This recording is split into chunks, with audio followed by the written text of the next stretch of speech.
Ребят, привет, с вами Гвин, и в этом уроке по Cinema 4D я расскажу, как создать вот такую вот футуристичную зацикленную анимацию. Давайте не будем терять время и сразу приступим. Для начала зажимаем вот сюда вот и создаем объект цилиндр. Во вкладке объект радиус меняем на 10, height ставим 300, height segments ставим 40. Rotation segments давайте для начала поставим около 6. Во вкладке Caps убираем галочку с Caps. Теперь давайте создадим сплайн, вокруг которого будем закручивать наш цилиндр. Для этого зажимаем вот сюда вот и выбираем Spline Circle. Радиус изменим на 125 см. Теперь открываем полку деформеров и выбираем Spline Wrap. Делаем его дочерним объектом нашего цилиндра. Axis давайте поменяем на плюс Y. И в пункт Spline давайте перенесем наш Spline Circle. Как видите, теперь наш цилиндр закрутился вокруг вот этого вот сплайна. Теперь давайте применим еще один деформер. Зажимаем вот сюда вот и выбираем Twist. Также переносим его под цилиндр и в разделе Объект нажимаем Fit to Parent. Angle меняем с 0 до 180 градусов. Дальше давайте заанимируем наш объект. Для этого выбираем Spline Wrap и в разделе Rotation есть пункт Banking.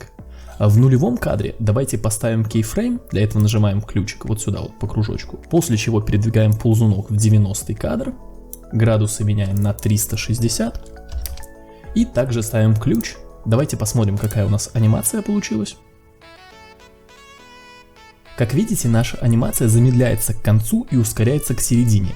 Нам это не нужно, поэтому правой кнопкой мыши кликаем по Spline Wrap, выбираем Show F-Curves и кликаем вот сюда вот, чтобы выбрать линейную интерполяцию ключей. Сейчас, если мы закроем и нажмем Play, наша анимация выглядит зацикленной, как бы бесконечной.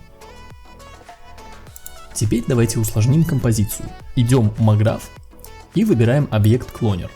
После чего выбираем цилиндр и нажимаем Alt-G, чтобы сгруппировать все под нулем. Раскрываем наш 0 и вытаскиваем деформеры из-под цилиндра, но оставляем под нулем. Это значит, что деформеры все равно будут влиять на наш цилиндр. Перетаскиваем наш клонер под 0 и цилиндр делаем дочерним объектом нашего клонера. Выбираем клонер и во вкладке Объект мод меняем на Grid Array, Count поставим 2, 1, 2, а Size изменим на 80, 280. Теперь давайте добавим сегментов цилиндру, чтобы все не выглядело таким уловатым. Переходим в цилиндр, Object и Rotation Segment ставим 25. Вот что у нас получилось. Давайте проиграем. А теперь давайте сделаем форму объекта поинтереснее. Для начала отключим клонер и деформеры. Выберем наш цилиндр и нажмем C на клавиатуре, конвертируя параметрический объект в полигональный. Давайте включим Display Ground Shading Lines, перейдем в полигональный режим, выберем меню Select и инструментом Loop Selection выделим полигоны через 1. Вот так вот. Теперь правой кнопкой мыши кликаем, выбираем инструмент Extrude Inner и немножко выдавливаем, примерно вот так вот. Опять правой кнопкой мыши кликаем, выбираем обычный экструд, выдавливаем вот так вот. Еще раз кликаем, выбираем Extrude Inner и выдавливаем примерно вот так вот.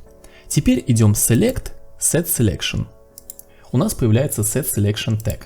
Супер. Теперь давайте включим наш клонер и деформеры. Посмотрим, что у нас получилось. Отлично. Теперь давайте добавим Subdivision Surface. И всю нашу иерархию с нулем делаем дочерним объектом. Только давайте отключим Ground Shading. Теперь создадим сферу. Радиус ставим 48, а сегменты 30. Ну что, с геометрией мы закончили. Давайте теперь ее покрасим и настроим сцену. Первым делом создадим камеру. Кликаем вот сюда вот и выбираем вид от нее. Focal Length я поставлю 12. Приближу. И поверну по B примерно на минус 15 градусов. Вот так вот. Отлично. Теперь начнем создавать материалы. Для этого два раза кликаем вот сюда вот, создается материал. Два раза кликаем по нему, открываются его настройки. Все галочки убираем и включаем Luminance. Цвет меняйте на любой, он будет основным в вашей сцене. Я поставлю примерно вот такой вот. Закрываем и создаем еще один материал. Открываем его настройки и в пункте Color выбираем черный.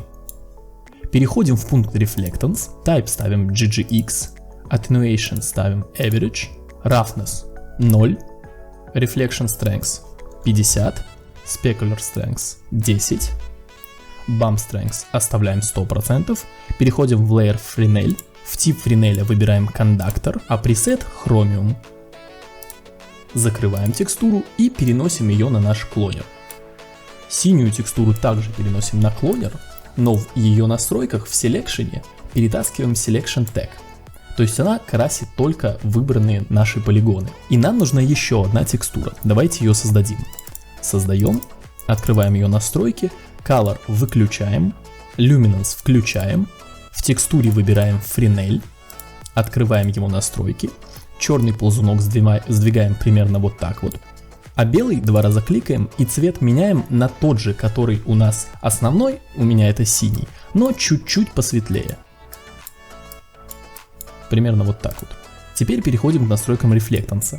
Type Beckman, Attenuation Additive, Roughness 0, Reflection Strength 2, Specular Strength 2, Bump Strength 100%. Layer Fresnel, тип Френеля выбираем Conductor, а пресет Vanadium.